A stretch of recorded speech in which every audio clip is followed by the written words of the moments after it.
guys. Welcome back. Boy, it has been a year. What a year, what a year. I'm sure that all of us kind of feel the same. I wanted to take a minute to really look at my year in review and what was working and what wasn't working, and sort of let you know about a couple of realizations that I came to, especially towards the end of the year.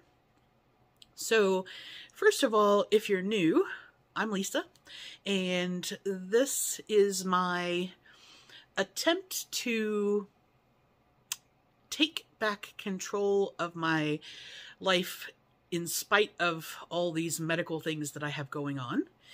And the overall big long-term goal is to lose 150 pounds, but the more medium-term goal is just to try and get some of this health stuff under control.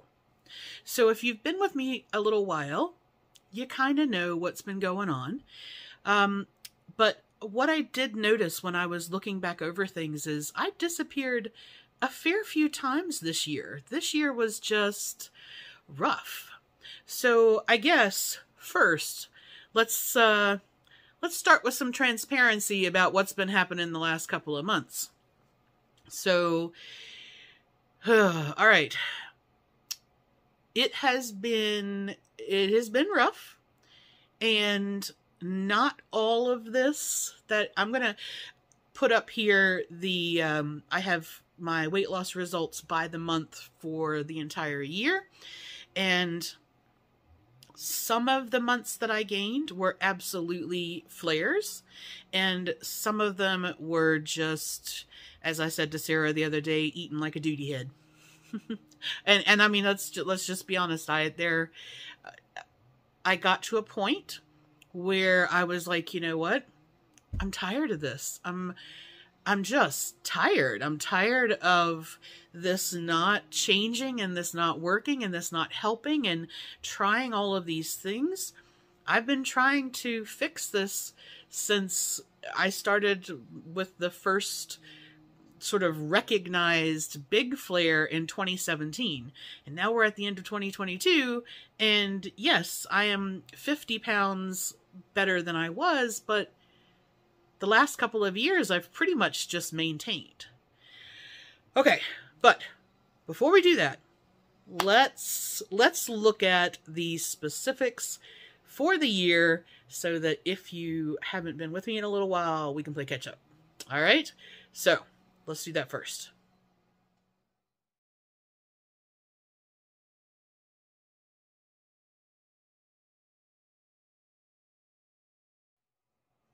Okay, so obviously the latter part of the year has been difficult. And some of that, in all honesty, is autoimmune flare-ups. So this year, we have tried to kind of tackle things from so many different perspectives. From a histamine perspective, from an oxalate perspective, food reactivities, medication reactivities. We have tried different prescriptions and different combinations of those prescriptions. And basically my body threw a toddler tantrum and said, I don't like it. I don't want it. Let's not do it. And like earlier in the year, that 21-pound gain for the month was absolutely not food related. Not at all. That was just my body packing a sad and saying it didn't want to do it anymore. And in previous years, I've had that sort of thing happen before, and in complete transparency, by the time I got to the middle of the year, I was already starting to feel like I'm 6 months in. I'm still fighting this. I'm not any further along than I would have been. I'm just tired of all this. And, you know, there's a lot of stuff that goes on that it's not that I'm ashamed of it, but but from a mental health perspective, it's something that I don't really discuss most times because I try to keep this channel positive and motivating and moving forward. And, you know, you guys hear enough about what's going on with me physically. I figure I don't need to sort of compound that by saying, hey, I'm really struggling with my depression, or I'm really struggling with my anxiety, or, you know, I'm having a really hard time with old habits creeping in. But the fact is, this year has been hard on all of those, and not for any particular reason. That's the thing. Like, nothing happened this year that was any different. Nothing, I didn't lose any loved ones. I didn't have any major trauma or stress or anything.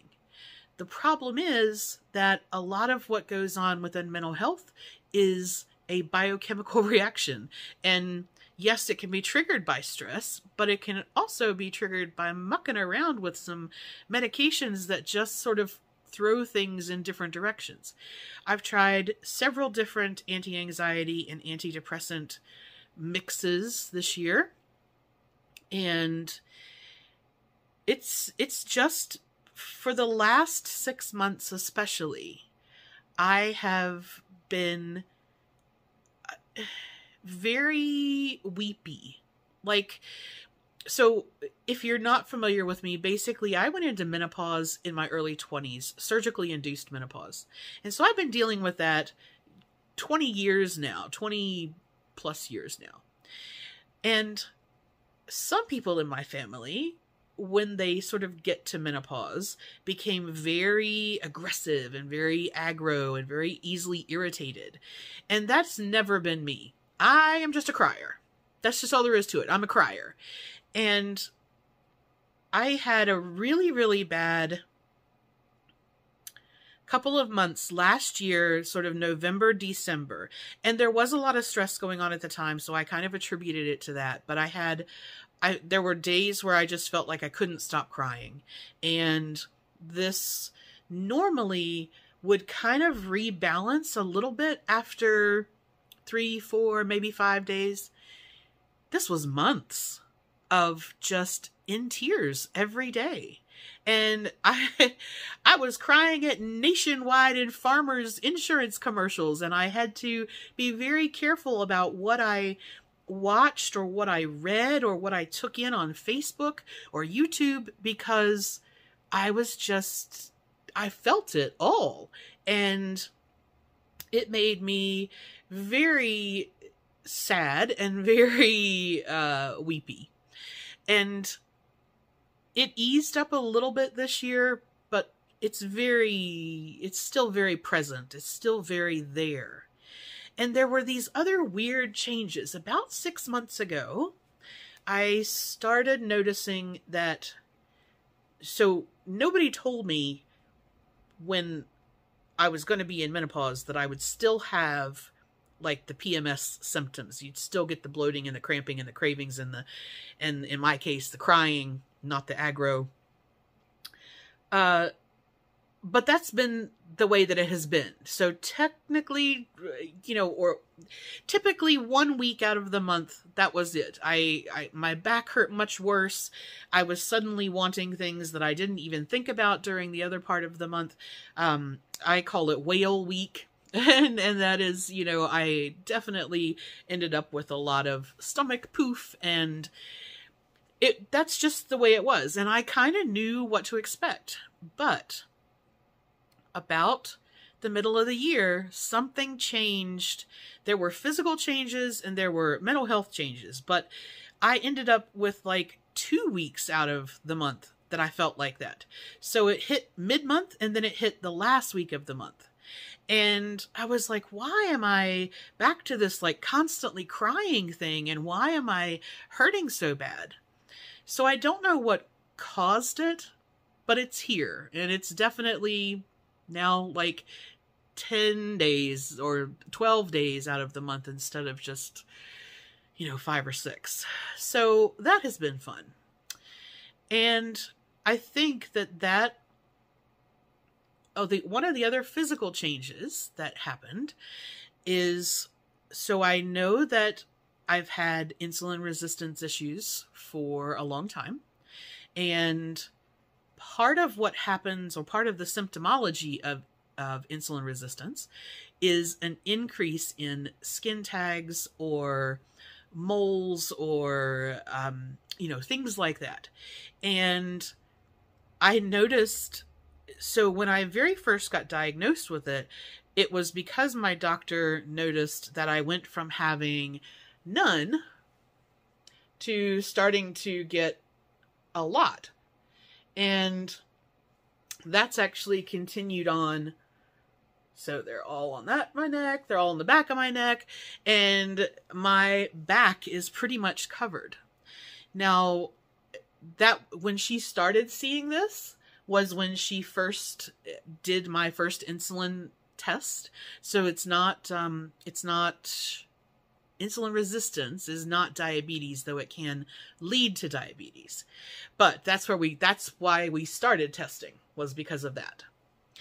And yes, my insulin was about 10 times what it should have been when we did the initial test.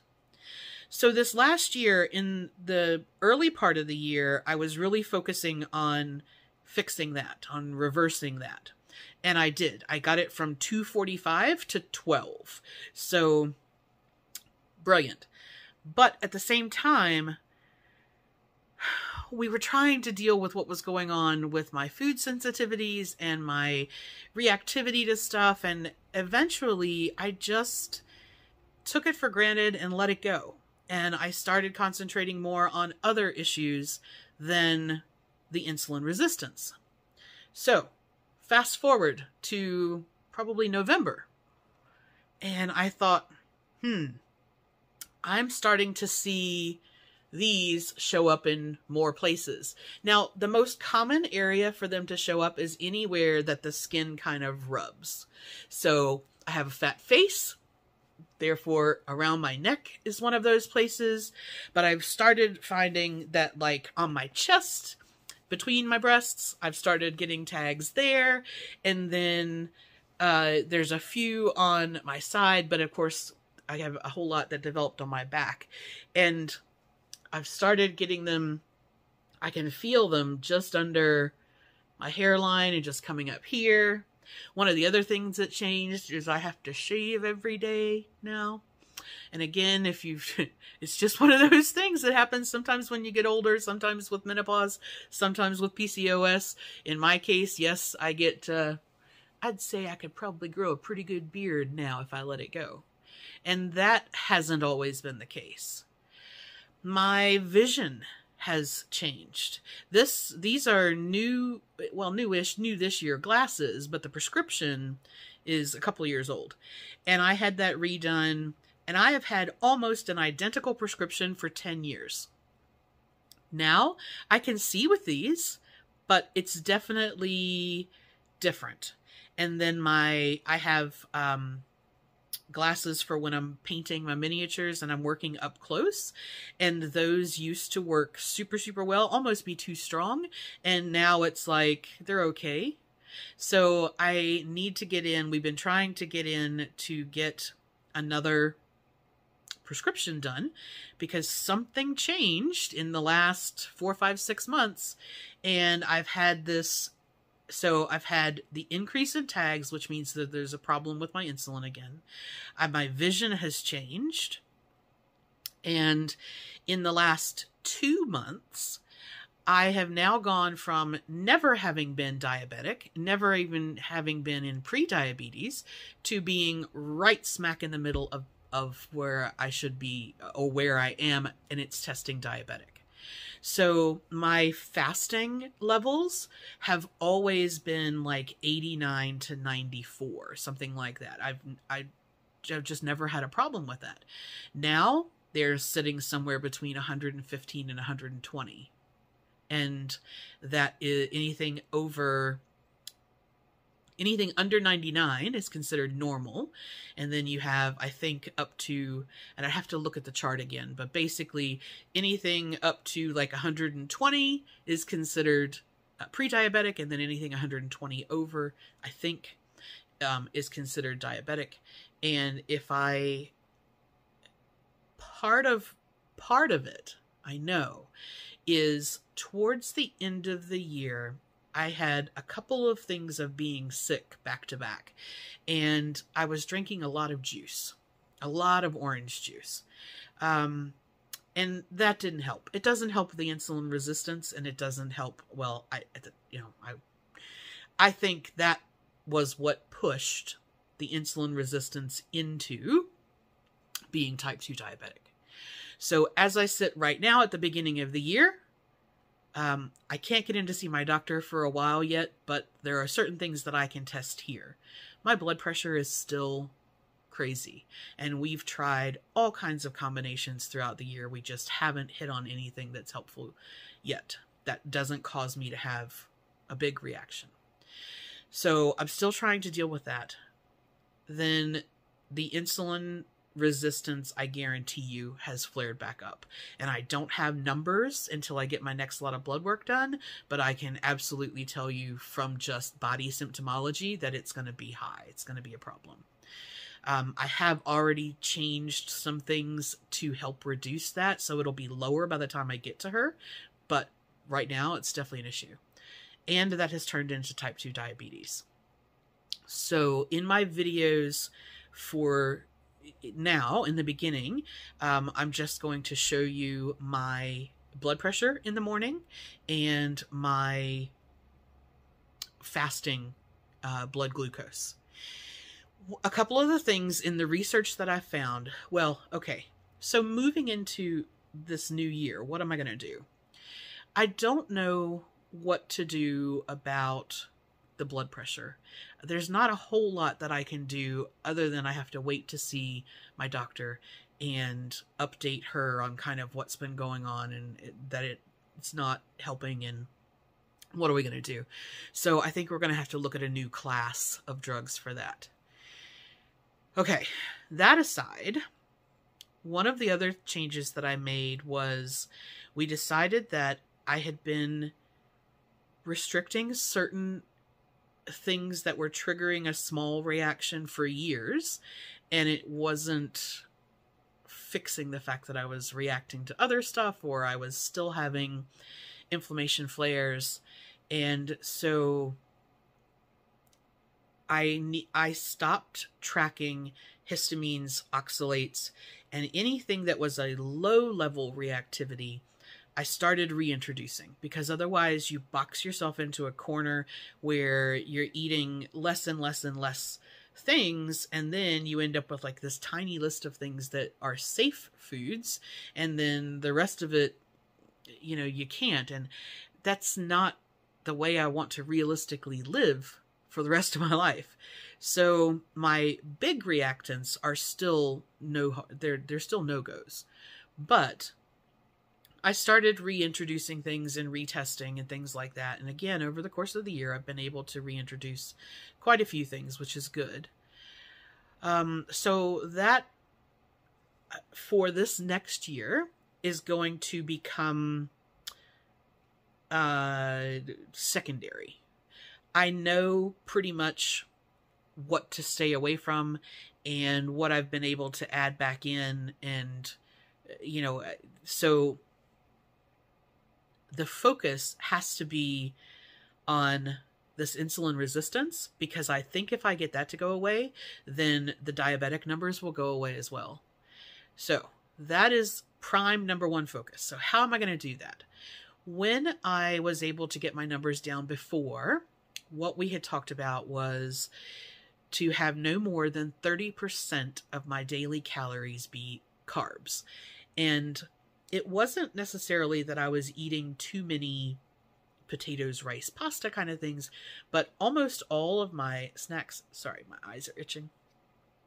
Almost all of my snacks were fruit and yogurt. And there is a lot of carbohydrates in fruit. So I needed to balance that. And when I did, then that's how I got that number to drop so significantly. So that's the first thing I need to do, is I need to focus on 30% still as you know, whole or complex grain carbohydrates, and fruit, but I had to 100% stop the juice, because I think I was probably drinking a half a gallon of orange juice in 2 days. So it was just way too much. The other thing is that, again, if you've been with me a while, you know I generally only eat twice a day. And that's been that way for a long time. I generally have brunch and dinner. So this isn't really anything new, but I was doing a lot of research, and many doctors recommend that you do intermittent fasting when you're trying to reduce insulin resistance. And on top of that, they recommend that your first meal of the day have as little carbohydrate in it as possible, and that you do more of your carb load at the end of the day. And the premise behind that is that you don't start your day with an insulin spike. So that is one thing that I'm kind of restructuring, is even within that 30%, which for me is 111 grams of carbohydrates in a day. I want to have I want to have a third or less than that in the beginning meal. And then I want the rest of the carbs throughout the rest of the day. The other thing is 30% protein, so 111 grams. And as long as I plan ahead, that's okay. I can do that. So I'm watching that as well. And then that leaves fat with 40%. And that part's okay. While I keep an eye on it, it's not something that I don't kind of plan a meal around that. If I need more fat, I'll add a bit of mayo to something, or some butter, or some olives, or some nuts or seeds, or something like that. So that one's pretty easy. So I am working on 1,500 calories, and then that's 111 grams protein, 111 grams of carbohydrates, and I think 69 grams of fat, something like that. Okay, so that's the eating part. Now, the mental health part. I don't know what to do about it. I'm going to talk to my doctor. I'm going to see if she thinks that we need to I'm tolerating the Zoloft. No, sorry. I had Zoloft before. Now I have Cymbalta, which I take with baclofen, which is a muscle relaxer. And the two of those together in the evening actually have stopped a lot of the pain in my feet. I have nerve damage in my feet and hands, and that combination, for whatever reason, gives me enough hours of not having that sharp shooting pain that I can actually sleep sometimes. So I think since I tolerate that okay, I think I just need to raise it, because it did much better in the beginning and now it's kind of tapered off. Or she might have something she can add as like a filler or a buffer in there.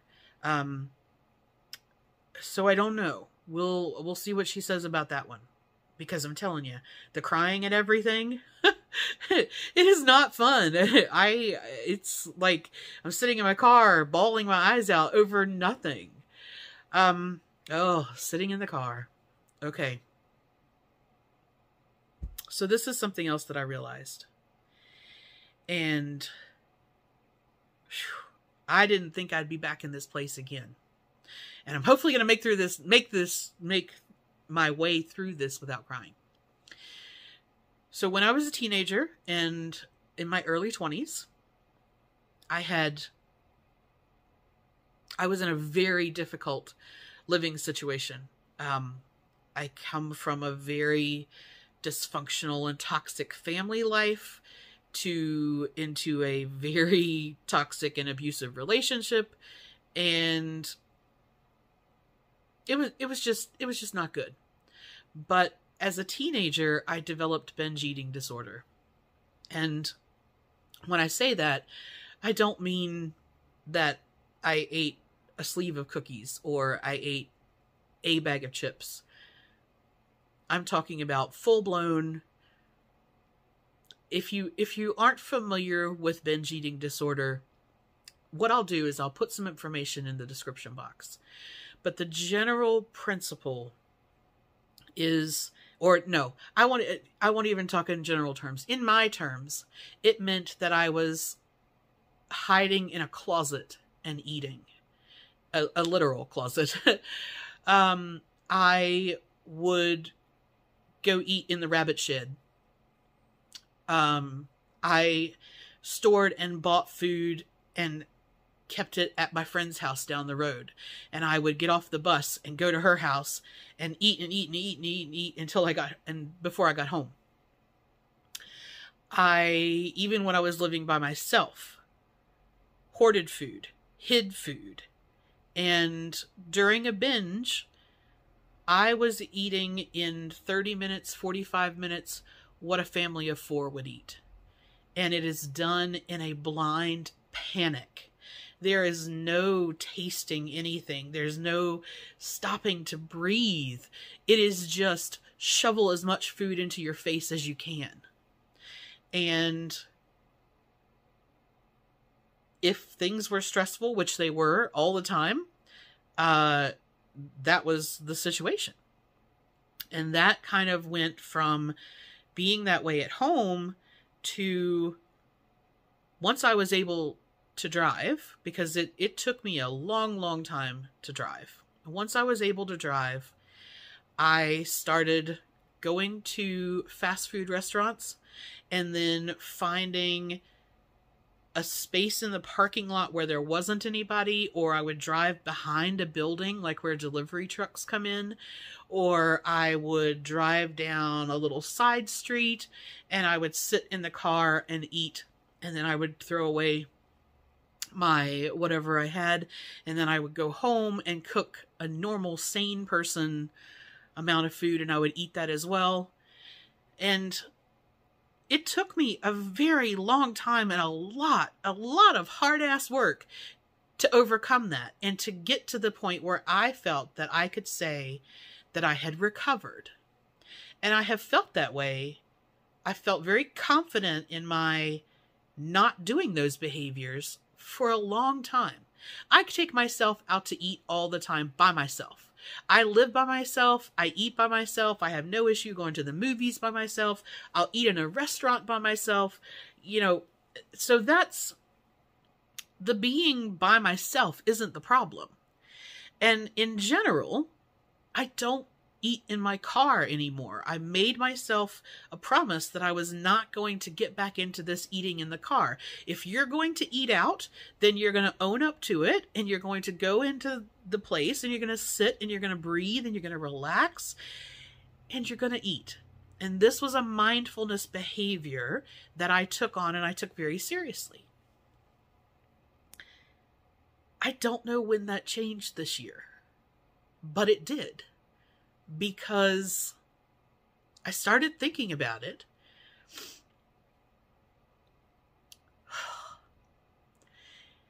And I realized that there's 2 things that I've started doing. And I when I say started doing, it's not like I've made it a habit, but there are 2 things that I have done on numerous occasions, let's say that are huge red flags now that I look at them, of me falling back into really dangerous bad habits. So this year, like if you look at my December gain of 8 pounds, some of that is inflammation, some of that is because I ate like a duty head. And what I realized was I'm doing 2 things. 3 things. They say when you are in therapy for many things, but especially for binge eating, you are not a dog. Don't reward yourself with food. And I get it. I may not 100% agree with it, but I understand the principle of it. Find something else to reward yourself with. Don't reward yourself with food. Okay. I now realize, and I think I didn't I didn't acknowledge it at the time, but I definitely see it now, that I've started making deals with myself to do things that I don't want to do because, oh, well, you can stop and get something to eat if you do. And that eating didn't have to be something, unhealthy or out of my plan. But the fact is that I was coercing myself into doing these things that I didn't want to, only with the promise of food. That's a slippery slope. So then one of the other things that I noticed is it used to be that if I was going to have a binge after I was driving, I would the thing for me always is that I like a little bit of this, a little bit of this, a little bit of this, a little bit of this. Like there is some measure of dissatisfaction in ordering one thing. And then what if I don't like that one thing? Then I'm kind of like, oh, well, that was wasted. And I didn't get what I wanted. And I only had, this and this. So I've always liked diversity in what I'm eating, which is probably part of the reason why you don't see me do a whole bunch of leftovers. But from a binge perspective, I would go to 3 or 4 fast food places or restaurants and get something from each one. And I would take all that home, and then I could satisfy that, need for variety. Well, when I got sick in November and I really didn't feel like cooking, what I should have done was on the days that I felt a little bit better, I should have made some freezer meals, but I didn't. If I had to go into town for some reason, I realize now that I did that exact same thing. I would get beef and broccoli from my Chinese place, and then I would get a Subway foot-long sub, and then I would get, it depended a little bit on what day I was in, because if it was a Wednesday and it was Wing Wednesday and I could get 50-cent wings from, one of my restaurants, then I would get that. Or sometimes I would get Mexican. And in full honesty, I ate in town before I went home. So I'm in town, I do my errands, I reward myself by having a meal in town. A lot of times it is at my Chinese buffet because it's a buffet and I can choose various things. I also, the only buffet places we have available are Shoney's, which is like a little American buffet, and my Chinese buffet. So I would eat at the Chinese buffet and then take home this Mexican or wings and Subway and beef and broccoli. And my thought was, this is 3 days worth of meals. So I don't have to cook. I don't have to think about it. I don't have to go back out.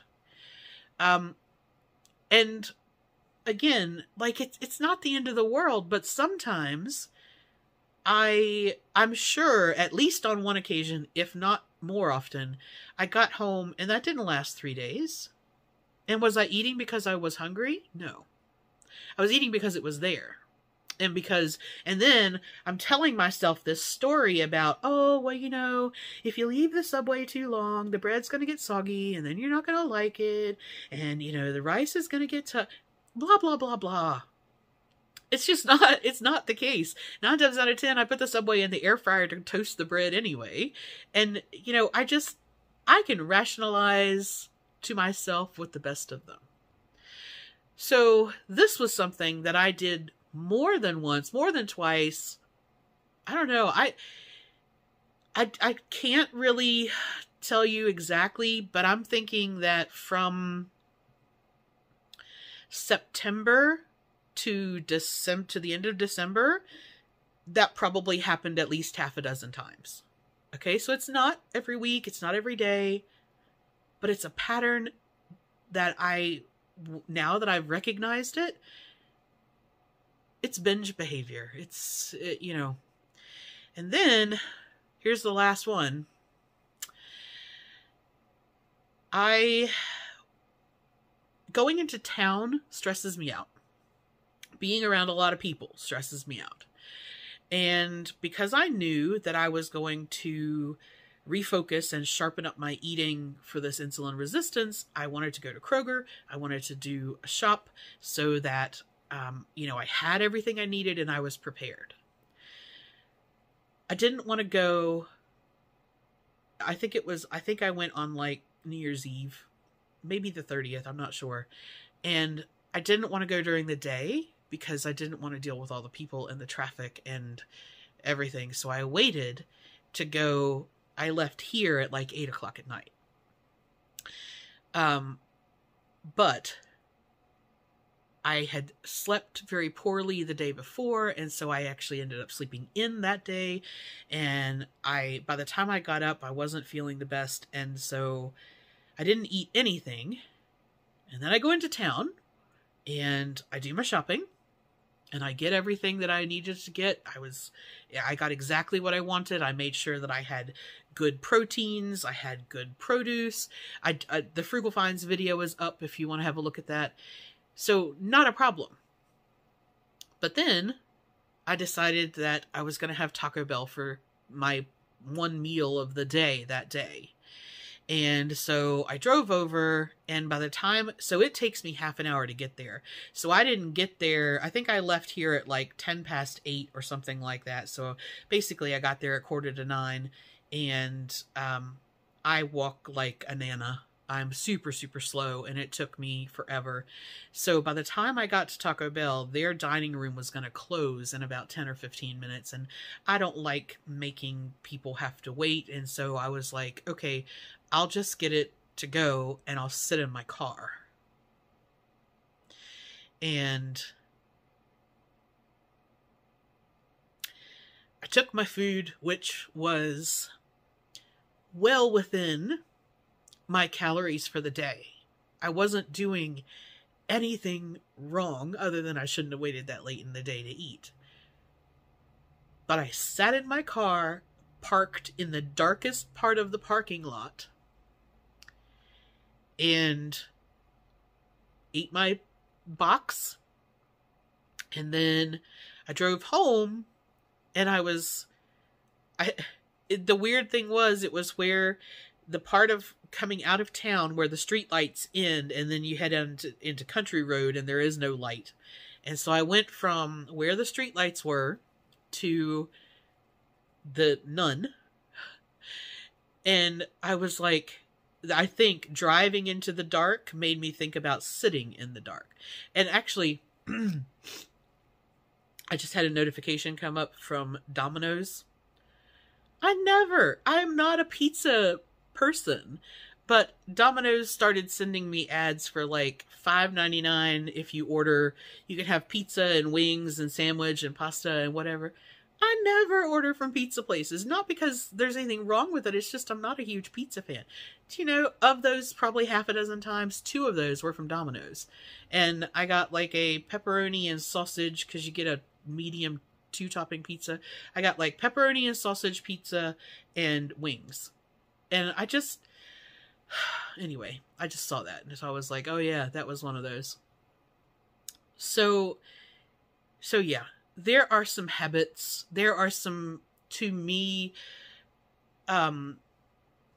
disconcerting behaviors that was being very lax about. So my year ended up, in total, I had like a 5.6 gain from the beginning of the year. It could have been much worse, but the reality is it could have been better.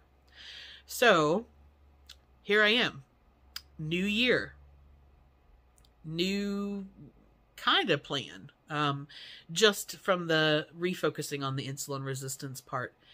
And now that I'm aware of these behaviors that I need to definitely stop, I'm hoping that the awareness being more to the forefront will create that pause that I need, because there's no reason why I can't do this. I've spent a long time recovering from that. And I'll be damned if I'm going to let it all go by the wayside. So, that is the very long review plan. But, you know, there was a lot of stuff, like, that I haven't really talked to you guys about. So, that's where we're at. I have started off the new year with not only the best of intentions, but very good execution. I'm happy with how the day has gone. And, you know, it's one day, one meal, 1 pound at a time. And let's just hope that this year works out a bit better. Oh, goodness. Okay. This is long, so I'm going to go. I do also need to update you about New Zealand, but I'll do that in another video at another time. So, I'm going to go. You guys have a good evening, and I will see you next time.